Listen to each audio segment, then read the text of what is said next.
இன்றைக்கி பார்த்தீங்கன்னா friends, so இன்றைக்கி ஒரு வித்தியாசமான ஒரு டாய் பண்ண போகிறோம். ஸோ இது எப்படி இருக்குன்னு நம்ம அப்புறம் பார்த்துக்கலாம். ஸோ இது பார்த்திங்கன்னா சூப்பராக இருக்கும். நீங்கள் வீட்டில் போர் வச்சிச்சுன்னா இது பண்ணுங்கள். இது வந்து பெருசாக எதுவும் இல்லைங்க. ஸோ இது செய்கிறதுக்கு பார்த்தீங்கன்னா ஃப்ரெண்ட்ஸ், ஒரு கோலி குண்டு எடுத்துக்கோங்க. அடுத்தது ஒரு அலுமினியம் ஃபாயில் ஷீட் எடுத்துக்கோங்க. ஸோ இதை பார்த்தீங்கன்னா பாதியாக இது மாதிரி கட் பண்ணிக்கோங்க. இதை பாருங்கள், இந்த சைஸில், அதுவும் இந்த இதில் கட் பண்ணி விட்டுருக்கு. ஸோ கைஸ், நம்ம வச்சிருந்த அலுமினியம் ஃபாயிலையும் அந்த கோலி குண்டையும் இந்த மாதிரி ரோல் பண்ணி வச்சுக்கலாம். ஸோ ரோல் பண்ணோடனே அதை அப்படியே இவ்வளோ பெருசு தேவையில்லை, அதனால் பாதி கட் பண்ணிக்கோங்க. 2 சைடும் பாதி பாதி கட் பண்ணிக்கோங்க. ஃபுல்லாக கட் பண்ணாதீங்க, எல்லாம் நல்லா இருக்காது. அடுத்தது பார்த்திங்கன்னா இது மாதிரி மடித்து விட்டுக்கோங்க. ஸோ நல்லா டைட்டாக மடித்து விட்டுக்கோங்க, அப்போ தான் நல்லா வரும். ஸோ மடித்து விட்டுக்கிட்டு அடுத்தது இது மாதிரி கட் பண்ணிக்கோங்க.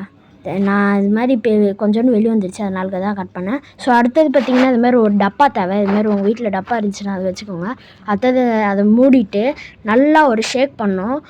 அதை வந்து அந்த கோலி குண்டு பார்த்திங்கன்னா ஒரு இப்போ அந்த நகரி ஒரு ஷேப்புக்கு உண்டாகும். இந்த பாருங்க ஆகுதுல, அது மாதிரி நல்லா குளிக்கும். இதை நீங்கள் பேட்லலாம் இந்த இதை விட்டு ஸோ பார்த்திக்கோங்க, இது மாதிரி தான் நல்லாயிருக்கும். ஸோ இதுமாரி எப்படி தெரியும் இது வந்து எது மாதிரி விளையாடுறதுன்னா, ஸோ பாருங்கள், நான் இப்படி கையில் வைக்கிறேன், பாருங்கள் அடிக்கிட்டே இருக்குது. அது மாதிரி தாங்க அது சும்மா வச்சுருந்தோன்னே ஆடுது.